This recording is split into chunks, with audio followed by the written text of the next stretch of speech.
Hey there, this is Dr. Rishi from the Learners Academy, and today we are going to talk about thermionic emissions.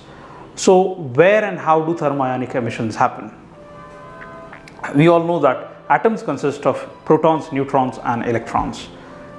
The central part of an atom is called the nucleus, and then we have electrons whizzing around it. If we give thermal energy to the electrons that are whizzing around in the atom, these electrons get liberated and are called as thermally emitted electrons, and the phenomenon is called as thermal emission or thermionic emission. Therm standing for heat, ions standing for electrons, emission meaning they are getting out of the surface. Let's go ahead and talk about this in detail in this video. So we all know that matter is made out of atoms. So we have tiny particles called atoms. These atoms, at the center of the atom we have nucleus. Nucleus consists of protons and neutrons, and then we have electrons whizzing around this central part. These electrons are arranged in orbits. The outermost orbit electrons, the electrons that lie in the outermost orbit are free to move, and they are the ones who are responsible for carrying electricity in a conductor. These electrons are free to move inside the material, so they whiz around here and there inside the material. However, they don't have enough kinetic energy to liberate themselves from the atom and come out of it. However, if we give it some energy in some form, then we can make them have enough kinetic energy so that they can come out of the surface of the material. Now we are going to talk about one specific kind of material, that is conductors or metals. So these electrons would come out of the surface of the metal and they would be called as emission electrons, or we'll call the process as emission of electrons. Now how does this work? We have to take the metal and we have to heat it. You heat it enough, these electrons would just come out of the surface of the metal. When would these electrons come out of the surface of the metal? Let's try to understand this without a lot of complications. Now this subject is very complicated as it does require a deep knowledge of atom and functioning of an atom. I am going to try my best to make it as simple as possible. So let's try and understand what is happening here. We have a nucleus which is at the center, which is positively charged. We have electrons that are whizzing around, which are negatively charged. Now what happens when we have a positive charge and a negative charge? They basically attract each other. So there is a nice force that is attracting these electrons to the protons. However, the outermost orbit of the atom has electrons that are lying far away from the center, and in metals generally they are free to move, so they are moving from one place to another place. They don't have enough kinetic energy, so that they need to get themselves emitted outside the metal. So this minimum amount of kinetic energy that they require to liberate themselves from the attractive forces of the atom is called as the work function of the material. If we give them energy more than this work function, then only they would just fly off. So let's try and understand how this happens. So suppose this is my metal sheet and I have electrons here.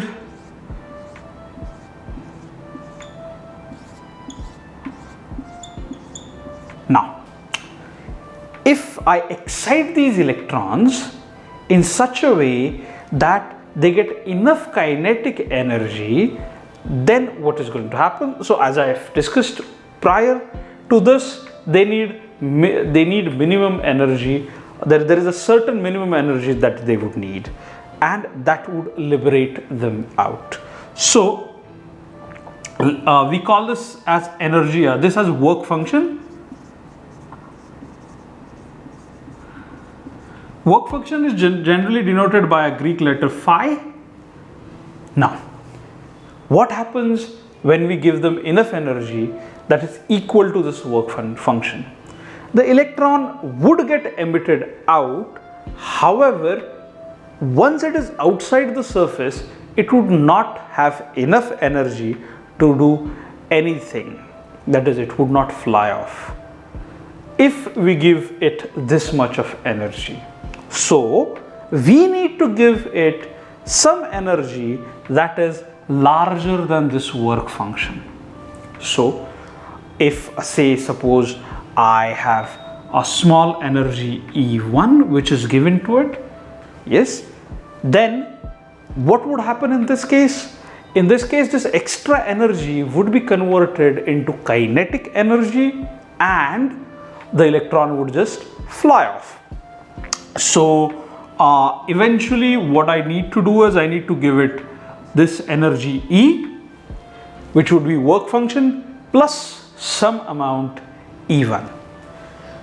And if we get it, what happens? If we are able to give the electron this much of energy, then the electron would fly off with a velocity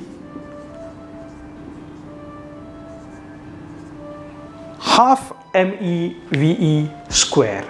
So this would be the energy, this would be the kinetic energy. So this energy gets converted into kinetic energy, or this is the kinetic energy that the electron is going to get. And how are we going to calculate the velocity of the electron? Kinetic energy is given as half mv square. Here we have half MeVe square. Me stands for mass of the electron, Ve stands for mass of the Ve stands for velocity of the electron. So with this velocity, the electron would just fly off. Now, how can we give this energy? There are two ways in which we generally give this energy to the electron. First is thermionic emission and second is photoelectric emission. So in the first case, we are heating the metal to such a level that the electrons in metal would get enough energy and they would just fly off from the metal. In the second case, we would bombard the metal with light, which would have enough energy to knock out these electrons, or the light energy would be transferred to the electrons. Now, by the law of conservation of energies, we know that energy can neither be created nor destroyed. It can be transferred from one form to another. So the light energy coming in would hit the electrons and the energy would be transferred to the electrons and the electrons would fly off. This was given by Albert Einstein in his photoelectric cell, in his theory of photoelectric cell.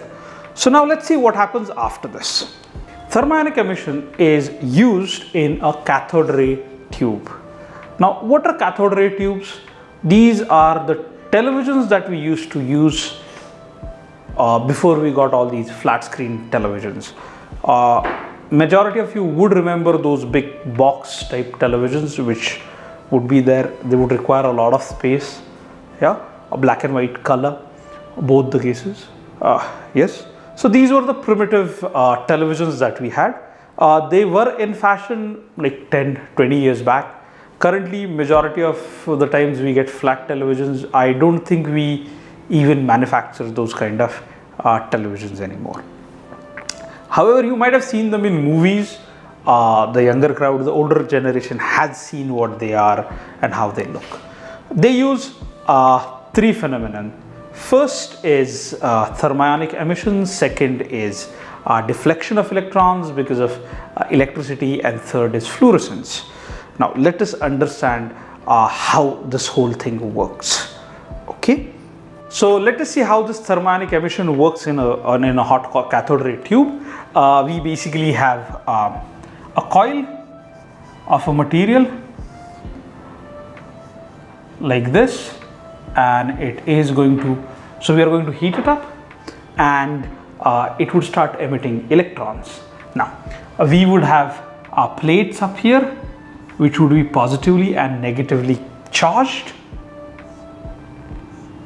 So we'll have maybe this one as positive, this one as negative, and we can, by adjusting this positive and negative charges, when the electrons would be emitting, we would force them to go in this direction, and we would have a screen on this side. This screen would be coated with fluorescent material, or material which gives fluorescence when hit by electrons. So when the electrons would hit this screen, it would glow, and the glow would depend on the energy that the electron is carrying. So basically what is happening, we are using a coil which is emitting electrons. Those emitted electrons are going to flow in a specific way, and we generally have a positive charge mesh here, which it's a complete mesh which generally attracts the electrons towards it, so that they get accelerated further, their energy is increased further, and they can just go and hit the screen. So this is where the thermionic emission is going to be used. Okay. Now, by controlling this positive and negative terminals, applying different voltages, we can direct these cathode rays, or these electrons that are being emitted by this thermionic emitter, to hit a specific point on the screen, and the energy that it would have would make the screen glow at different brightnesses. Television was a very refined use of this cathode ray tubes, hot cathode ray tubes. Hot cathode ray tubes even today are used in a device called as cathode ray oscillators or cathode ray oscilloscopes.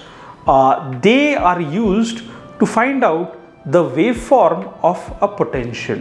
So if a potential is given, then by applying that potential to a cathode ray oscilloscope, we can actually figure out what the waveform of that particular potential is. So what can we do with this oscilloscope? We can take a alternating potential and check its waveform, which kind of wave it is forming, whether it's a sinusoidal wave, whether it's a triangular wave, whether it's a rectangular wave, or a square wave for that matter. We can also use it to find the unknown frequency of this wave that is there. Now, this particular device is used majorly by when we construct electrical circuits, so things like chargers and all. If you found this video helpful, please like it, do subscribe to our channel, and do share it with your friends. Thank you. This was Dr. Rishi from the Learners Academy.